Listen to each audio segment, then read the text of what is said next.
Enchanted Tiki Talk is brought to you by Kingdom Strollers. Our premium stroller and crib rentals are delivered straight to your Disney or Orlando area resort. It couldn't be easier. Book yours at kingdomstrollers.com. And Mouse Pros. Let our travel specialist plan your next vacation. Our concierge level service gives you the perfect hassle-free vacation. Get your free quote from Sean or any of our magical agents at mousepros.com. And now, it's show time! Your attention, please. One show for you to see. One for you and everyone. Oh, look at all the people. Pay attention, it's showtime. I am always ready, as you say, to put on the show.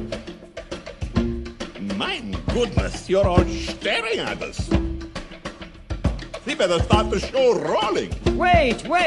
We forgot to wake up the Glee Club. Aloha. Come to the Tiki Room. Get your expialidocious tickets right here. Hello, everybody, and welcome to Enchanted Tiki Talk. This is episode 285 for the week of May 23rd, 2019. This week on the show, Keith isn't with me again. Just like last week, I went solo, but last week's show came out on Friday, but this week is going to be out on time. But I do have a friend, somebody whose voice you might be familiar with if you ever listened to the show in the past, and that is going to be... Say your name. I'm Forrest Gump. It's Forrest. Matt, what's going on, Matt? Not much, man. Hanging out. I came down with a lovely cold over the weekend, so now that's why you get to listen to my Barry White voice. So. Well, it is super sexy. Yeah. Well, thank you. That's what I was going for. Yeah, and this week, Keith, it's just funny. Like, we've all been sick. It's just it's usually sinus related, and but it's like a cold going around this time of year for like everybody. We've actually had a couple kids in my neighborhood that have been fighting the flu. So really? Yeah, it's one of those things that just won't go away this year. It seems like. Yeah, I hate that. I mean, it's like, okay, it's like summer. Let's go. Let's just get rid of the sicknesses until the winter comes around. I'm done. Yeah, I mean, part of my problem is my oldest son is in Cub Scouts, and they had a camping trip, and being old and sleeping on the ground and outdoors and all that kind of stuff, it all went straight to my head, and I've just been dealing with it for the past couple of days. So yeah. Hopefully I'm on the backside of it, but you know how those things go. Yeah, I mean, that's like what happened to me last week with Connor having a baseball game. We played in the rain, in the cold weather. It was like 48 degrees in the rain. So that's not fun standing outside for 2 hours at night. And it just went to me, and I had a sinus infection from it. Ugh, yeah, the sinus infections are the worst. Yep. And that's what Keith is suffering from. So, Keith, get better. We'll see you soon, maybe. Drink a couple hot toddies. Yep.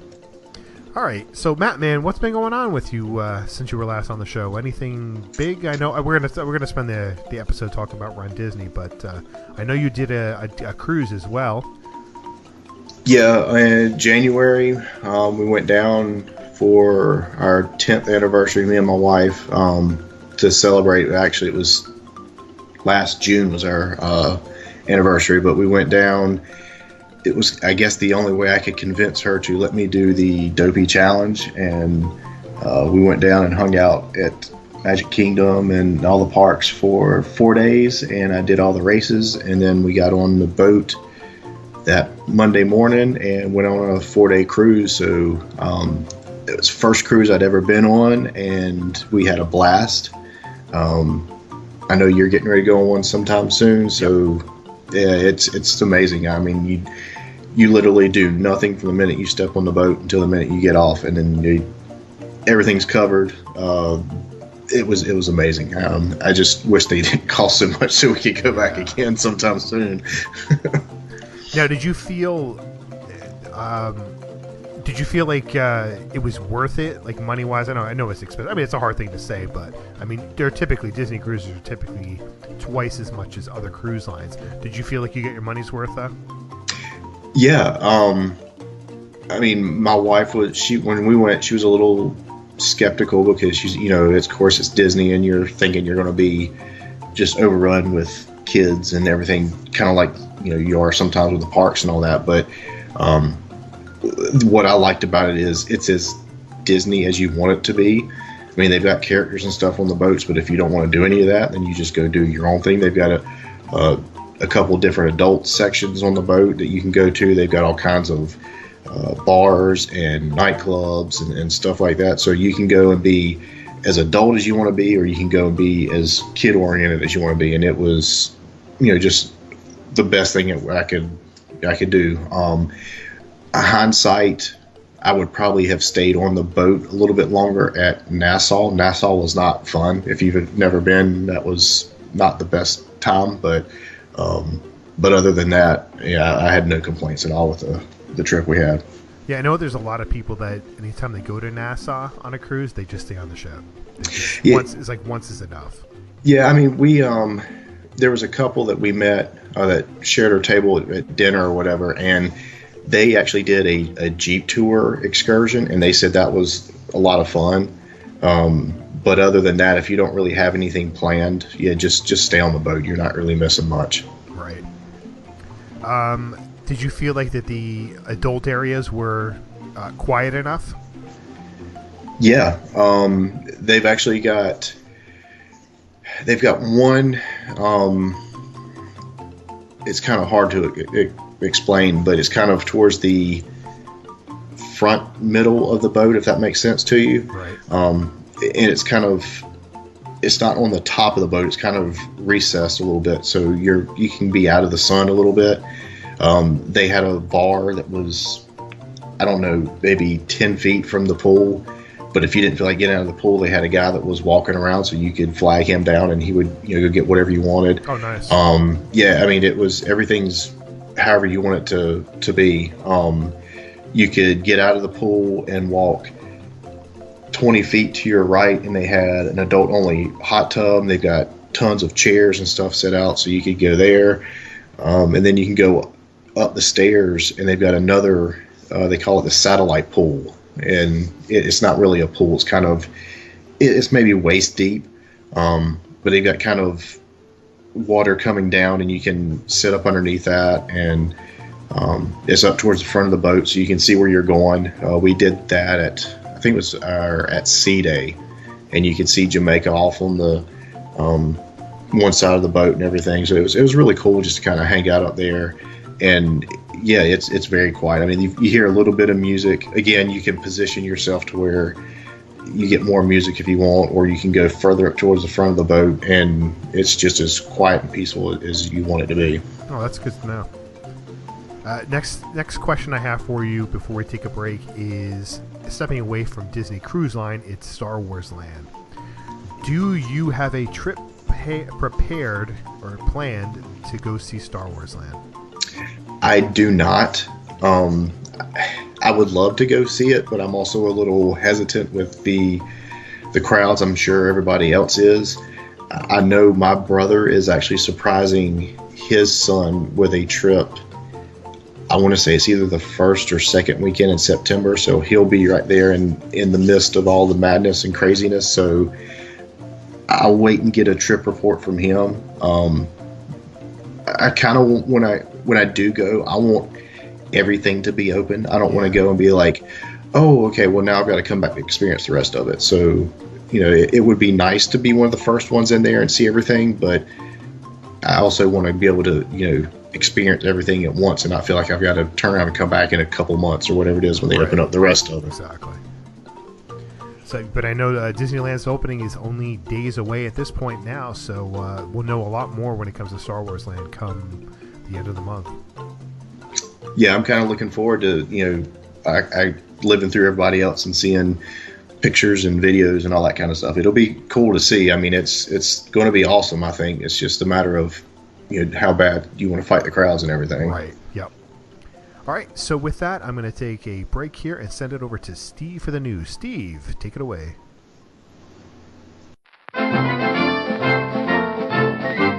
Hi, Steve from Disney Diary here. This is What's News. Iron Man, that's kind of catchy. It's got a nice ring to it. I mean, it's not technically accurate. The suit's a gold titanium alloy, but it's kind of evocative, the imagery, anyway. Robert Downey Jr. James Earl Jones and Bette Midler are among the 11 to be named as Disney legends and will be celebrated during the D23 Expo 2019 this summer in Anaheim. The list includes Wing Chow, John Favreau, Kenny Ortega, Barnett Rickey, Robin Roberts, Diane Sawyer, Ming-Na Wen, and Hans Zimmer. Disney will be retiring the Shop Disney Parks app on May 31st in a move that will place all Disney merchandise in one location, the Shop Disney site. You'll be able to use either the Shop Disney app or head to shopdisney.com to see the larger selection of merchandise that will now include items from Disneyland Resort, Walt Disney World Resort, and the Disney Cruise Line. In anticipation of the upcoming Toy Story 4 film, Disney is presenting a special preview of the film at its Disney parks. While the film will hit the U.S. theaters on June 21st, parkgoers will be able to see a bit more of the film starting on May 24th. In Disneyland, it'll be at the Tomorrowland Theater. At Disney's Hollywood Studios, the special preview will be at the Walt Disney Presents attraction. Mobile food ordering is expanding to more Disney World Resort hotels. Over the coming months, you'll soon be able to order ahead at Everything Pop Shopping and Dining at Disney's Pop Century, The Mara at Disney's Animal Kingdom Lodge, and Contempo Cafe at the Contemporary Resort. Let's hope some more locations will be on the way shortly. The walls are up now around the Leave a Legacy monoliths in Epcot. The monoliths will be removed as the entrance to the park is altered with new pathways, green spaces, and newly reimagined fountain. This should all be done by early 2020. In addition, work continues in front of the park as the new security checkpoint area is being built, and if you've been there lately, it is kind of a mess. So be careful going, and it can be a little confusing at times. Disney World, for the first time, is offering a special park ticket for the summer that will give you access to all 4 theme parks and 2 water parks, with 6 admissions for only $74 per admission for a total price of $444 plus tax, of course. The tickets will be available from June 4th through August 23rd. Tickets must be used by August 28th. That's the day before Star Wars Galaxy's Edge opens at Hollywood Studios. Now, maybe it's just me, but Disney World also announced a hotel deal a little while back for the summer, so could this mean that Disney is seeing a little less summer bookings than needed? Don't know, but it could be. Finally, you may not be able to make the opening of Star Wars Galaxy's Edge in Disneyland in person, but Disney is planning on live streaming the dedication ceremony on May 29th. The stream will air on Disney Parks blog at 8:20 p.m. Pacific Daylight Time, that's Disneyland time, and that's going to be 11:20 p.m. Eastern Daylight Time, that's Disney World time. Please visit us at DisneyDiary.com for the latest news. You can also follow us on Facebook, Instagram, and Twitter at Disney Diary. Now, back to the Tiki Hut. Thank you, Steve, for the news this week once again. Make sure you check out Disney Diary for all your Disney news and Disney information. So, with that being said, let's head on over to the meat of the episode here, and let's talk Run Disney, because Matt had talked about at the beginning of the episode that he did the Dopey. Did you feel dopey after finishing the Dopey? Man, I was on such a high afterwards. It was... I know people that don't run, or if they don't do that kind of distance, probably won't understand. But it was such an amazing feeling crossing that line, knowing you had accomplished everything. Walking around the parks later, and people were asking, what's the medal for? What's Dopey and all that kind of stuff, and you just get the biggest grin across your face when you're like, this is what I did and this is what I accomplished. And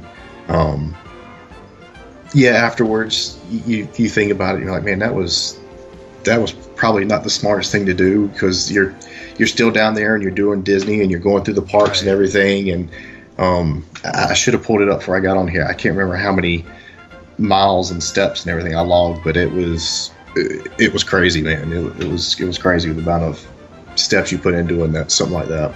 Now, did you spend a lot of time in the parks afterwards, especially after the fall? Yeah, we let's see, the first day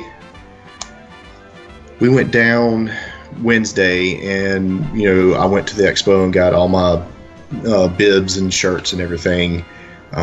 We didn't do any parks that day. We went to Springs and just kind of walked around some of the shops. I think we ended up eating at, I think it was Deluxe we ate at, and just did the normal stuff. And I think we were back by 9 or so, to get in bed and everything. But every other day we were in the parks until they closed.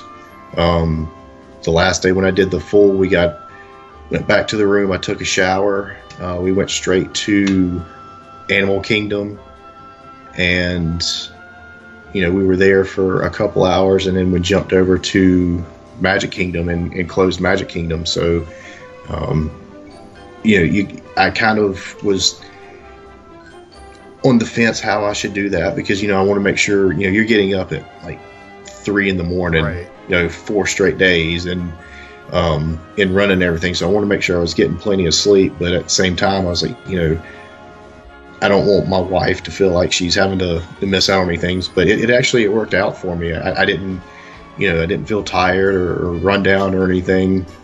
I don't know if it was just the excitement of doing it for the first time or what, but it didn't really bother me at all. Well, I mean, that's good to know, because it's always curious, like how some people handle that. Is it like, do they do the marathon and just go to the parks for 3 hours and go back to the room and relax? So, I was just curious how much time you actually spent in the park. I mean, that's a lot. That's impressive that you can do that. I don't know if everybody does that or what, but that's got to be tough on your feet once you come home. Yeah, I mean, a lot of people that I know that do dopey regularly, they will be out of the parks by 7 at the latest and in bed by 8 o'clock or so. But they also have the ability, they go almost every Run Disney event. So I mean, they're down there occasionally, right.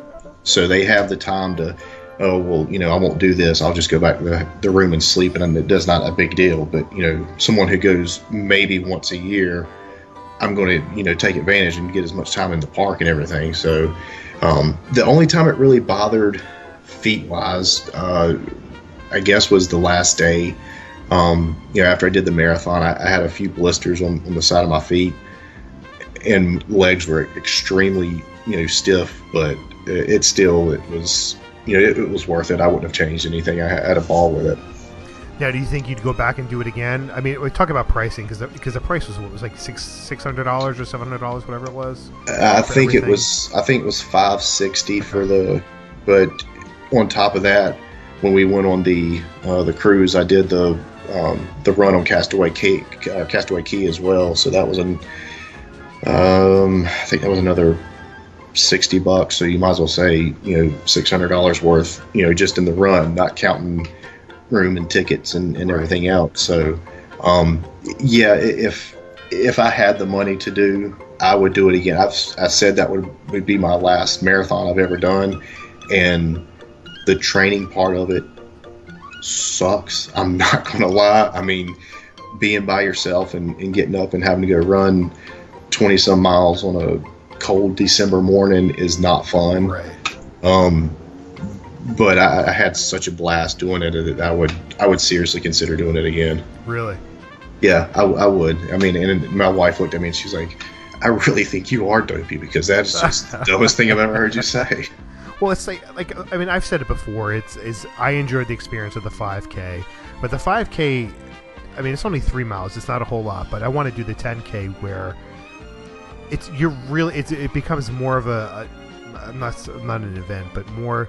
There's a little bit more training behind, at least in the 10K, because you're going to have to run a little bit more. The field opens up a little bit more, whereas like the 5K, people tend to be more on top of each other. And I know even you've told me before, the 10K, it's sort of the same thing with the 5K, but it does open up a little bit more than the 5K. But once you get into the half is when it really opens up. Because I want to have that little experience where like you can run and not have to stop to get through a crowd of people. Well, and honestly, even with the full, you still run into sections where you can't run. Like, going from going into Epcot, you go through boardwalk area and all that, and it's such a shoehorn you got so many people trying to funnel through there from studios over to Epcot that you have to walk. I mean, there's occasionally you'll get a pocket where you can kind of get around some and run a little bit. Right. But I mean, even with the longer distances, you still run into situations where you kind of have to walk a little bit. With the half marathon going into the Magic Kingdom, you actually run in by the Contemporary and go underneath the water bridge, and they've only got half of that road blocked off where you can run, so they can have like police cars or whatever get by if they need to, and it can get a little bogged down in that area. So, yeah, I mean, you still have sections because there's just so many people doing these races. But yeah, it's not as bad as the 5K. You do have sections where it opens up and you can kind of get out and run and get away from some of the groups and everything. So I know with the $600 that you roughly spend, I know that includes you get a T-shirt with that, you get the medals, you get to have Oreo cookies with cheese. Well, that was not this time, but right. You get the snack packs that are with it. Is there anything else that you get when you start doing the Dopey? You know, you do that whole package. Well, you get a regular T-shirt for the 5K, then you get your tech shirt. I don't know how to explain it. The Stay Dry shirt, I guess you want to call it, the runner shirt or whatever. You get that for the 10K, the half, and the full. Then you get one for the Goofy Challenge, which is if you did the full and the half, and then you get one for the Dopey, which is doing everything. So you get 6 shirts in total, 6 medals in total. They actually have just started, not this past year, but the year before, they were giving away ears because it was one of the anniversaries. I know it was like the 5th year for the Dopey, and I think the 20th or 25th for the actual full marathon. But this year they did the same thing. They gave away ears to everybody who completed the full marathon. You get your snack boxes, and I mean that's pretty much it that money goes to that you can get. Now they've got other things that you can pay extra money for to, like in the mornings they'll have a certain area you can go to where you're out of the elements, and you got your own porta johns, and you don't have to stand in line and all that kind of stuff. But I'm not going to spend another $100-200 or whatever it is just to do that. So. Right. So overall, I mean, there's a whole lot of training going through that, and overall, did you feel that you've done local running events as well? Do you feel that like doing the Disney run events, is it the same as other run events, or do you feel like it is special because it's you're running through the parks, you go into the backstage areas? Do you feel that like it is more magical because you're in Disney as opposed to running other events? Yeah, I mean, just for instance, I mean the ones that I've done, around here. I mean, it's downtown Raleigh that I'm running around, or just to kind of compare a little more apples to apples. I did one at Carowinds, which is a local park. They did a half marathon and went through there, and even that compared to the Disney races it's leaps and bounds beyond better than what it was. I mean, you've got these long stretches where you're running down, the highway and everything, and there's nothing around. There's billboards, and a car or a bus will pass, whatever. So I mean, you're not seeing anything, and then you start seeing signs for the parks and everything, and you get this big grin, and you go through running through the parks, which was awesome to do that. The full and the half marathon, you run right through the middle of Cinderella's castle. They all ended in Epcot, which was really cool. But just getting to go through the parks, the different characters you see throughout. I stopped a couple times. They had Chip and Dale in their Rescue Ranger outfit. They had Darkwing Duck and Launchpad and I think somebody else. But they just got all kinds of random characters, some that you see all the time, and and it's up to you. I mean, if you run by and it's just Mickey, I see Mickey all the time. Well, you can keep right on going. Some of them, they're going to have a long line, but they move it fairly quick. So, but no, they've got all their little added touches. They've got people, obviously the parks aren't open, so you don't have people in there cheering you on, but the cast members are in there, and they're doing a good job keeping your spirits up and cheering you on, and it's just a really awesome feeling when you come around a corner and you realize you're in a park or something like that. But it's so much better to me to do that, and when I was doing the races with Dopey, it's a different mind frame, because you're not going out here just trying to get to the finish line as quick as you can. You're really, taking everything in and trying to experience everything, because, like I said, it's expensive. I don't know if I'll ever get to do it again. So I was just trying to make the most of what I did. Yeah, I mean, I think that's probably for somebody like you who's not. I mean, there's a lot of people out there that are avid runners, and they're going to do any kind of marathon, any kind of running event in the States where they can go to. Sometimes, internationally, there's quite a few people that like to do that. And some of those people, they're all about the time and not necessarily about what's around them. So you're taking a different approach, and a good approach as well, where you're trying to enjoy the atmosphere, enjoy the running event, and getting to, it's basically taking the time to smell the roses wherever you are running in there, because you specifically went down to Disney to run Disney, to the Run Disney events. So you wanted to have that extra magical feel. So I get that. I understand what you're saying. And to me, the hardest part I had with everything was, and I know it's different every year, but the temperature change. It went from that Thursday morning when we did the 5K, it was, I think, in the mid 30s when we started. And when you finished out, they're handing everybody those Mylar space blankets so you can keep warm. Yeah, I remember you telling me that. And it went all the way to when you finished the marathon. It was, I think, in the mid 80s, and they're handing everybody cooling towels when you get done to, make sure you're not overheating. So it just went a complete, gamut from one end of the spectrum to the other. And I know they've had some where it's pouring down rain on them, and I guess that's the one thing about doing it in January in Florida. You never really know what you're going to get, and that was difficult because I didn't really go down prepared. I was like, it can't be any worse than what it is here in North Carolina. And it actually was that first morning, it was a little brutal, especially after you get done. They have characters at the finish line. I think Oswald was one of them, and that was the only day he was going to be there. So I knew I wanted to get a picture with him, and I stood in line for, I think it was like an hour and a half after the race, and standing there, hot and sweaty, and then the wind starts blowing, and it's 30 degrees outside. It's not fun doing that. So right. it was different. It was a little more of a different type of a challenge than what I was kind of prepared for.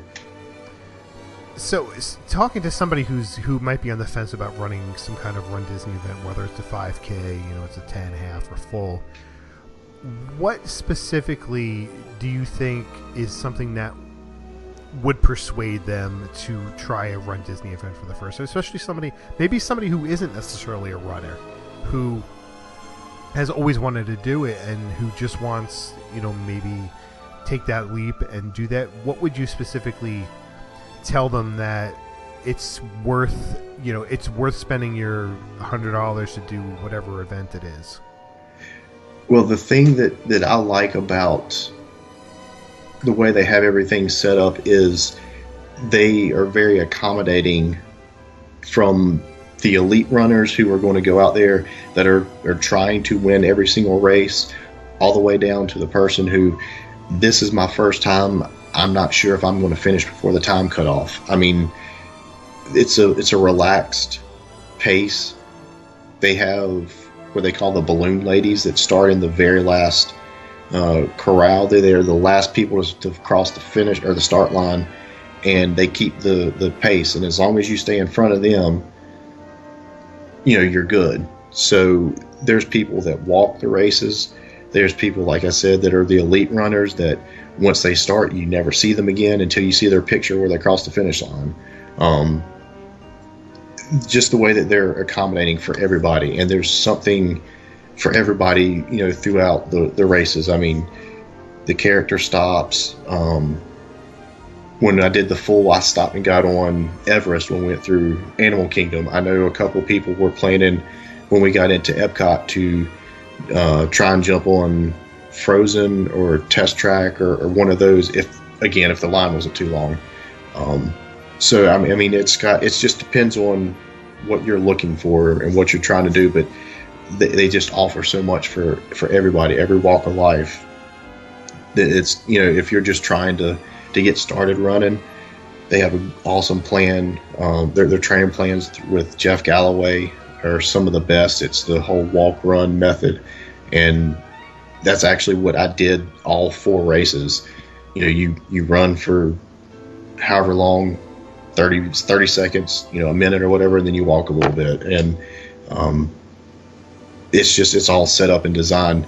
They want you to get across the line. They want you to finish. They don't want to have to pull you off the course because you don't finish. So it's really well designed and well thought out. Yes, it's pricier than some of the others, but when you think about all the other stuff that you get thrown in with it, it kind of somewhat justifies itself.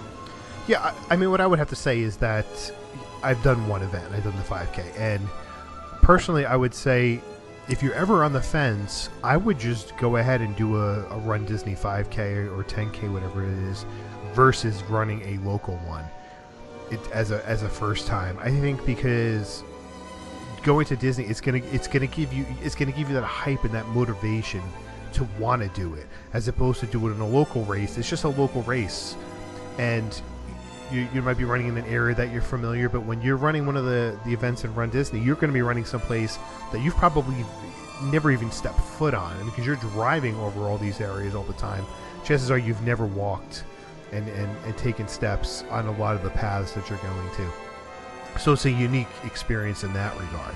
So go ahead and step out of your comfort zone and just give it a try. I mean, for the 5K, you can pretty much walk. So even if you have maybe some health issues, you can't walk that well, give it a shot. What's the worst that can happen? At least you're there being part of it. It's an exciting experience when they're first starting off and the fireworks going off, the guns going off, and you're in your corral waiting to go. It's such an electric experience. That's part of the fun of the Run Disney event that you just can't get anywhere else. And I also thought too, the camaraderie that you build with the other people that are running, like you said, I've done a lot of races around here, and there's been times I get there and, it's very, very serious. Nobody's talking to anybody. You get your few groups that are running together or whatever that, conversating or whatever, but you get out here at these Disney races and, you get some people that are in better costumes than what you'll see in the parks. Right. And, they're just out there to have a good time, and everybody's talking and laughing, and, they're trying to make the best of it. They're up at 3 o'clock in the morning just like you are, and they're cold like you are. So they're trying to do whatever to make the best of it, and, and get everybody else to have a good time too. So, but yeah, like I said, if you're on the fence, just go ahead and try one. Like you said, 5K, 10K, it's really, it's just an experience you're not going to find anywhere else. Any closing thoughts about Run Disney? Does somebody want to adopt me so I can afford to go back again, please? And the other thing that we probably didn't talk about is they have different events throughout the year. They have in January, you have the Princess. No, January is the full, right? January is Marathon Weekend. They follow up with Princess. I want to say that's in February. Right. I think Princess is February, and then they have Star Wars in April. Yeah, in April. March, April. And then it skips into November when they do Wine and Dine. Yeah, and as of right now, the runs out in California have been postponed. They haven't really said much since they put them on hold, but everybody's kind of waiting on pins and needles to see if they come back. Yeah, I want to do the Princess, and I just want to run in a tutu. You probably will not be the only one that would do that. Yeah, but I just want to wear Honestly. a tutu.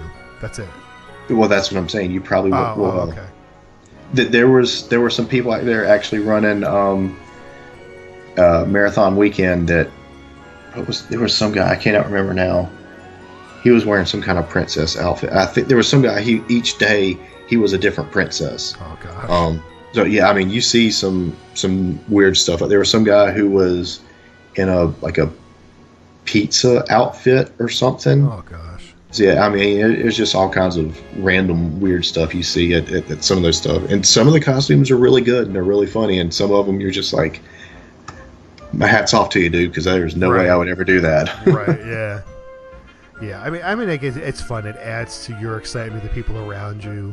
You know, sometimes people are doing that because they want to be in photos and they just want to have some fun. So. Yeah, that's a lot of it. You'll get a group that'll come up with some kind of a theme, and everybody will dress differently. I saw a group that was, I think each one was a different Mario Kart character, and they were like racing around, and they're like they were driving the cars and everything. And there was a group of people who took, I think it was Spaceship Earth, and each one was like a different character out of Spaceship Earth. So I mean, you'll get people that do stuff like that, which is really cool to see. Cool. Matt, I want to thank you for joining me this week on Enchanted Tiki Talk. I hope you enjoyed it. Yes, sir. Thank you for having me back. Appreciate it. Yeah, I hope you come back on the show again. Yeah, hopefully my voice will be better then. Yeah, so it's less sexy. Yeah, well, it is me, so.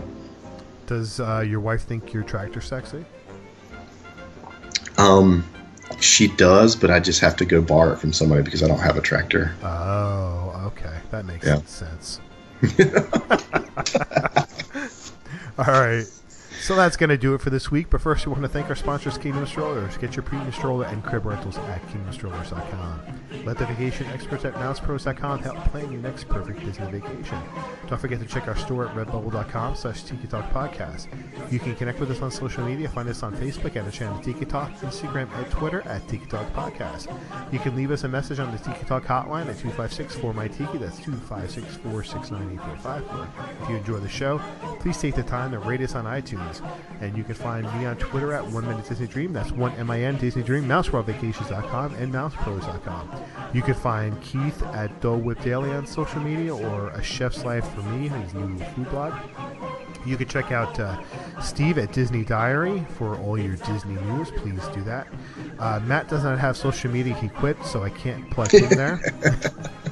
But I want to thank everybody for tuning in. Alan, take it away. Thanks for listening this week. For Sean and Keith, I'm Alan, and this has been Enchanted Tiki Talk. Aloha.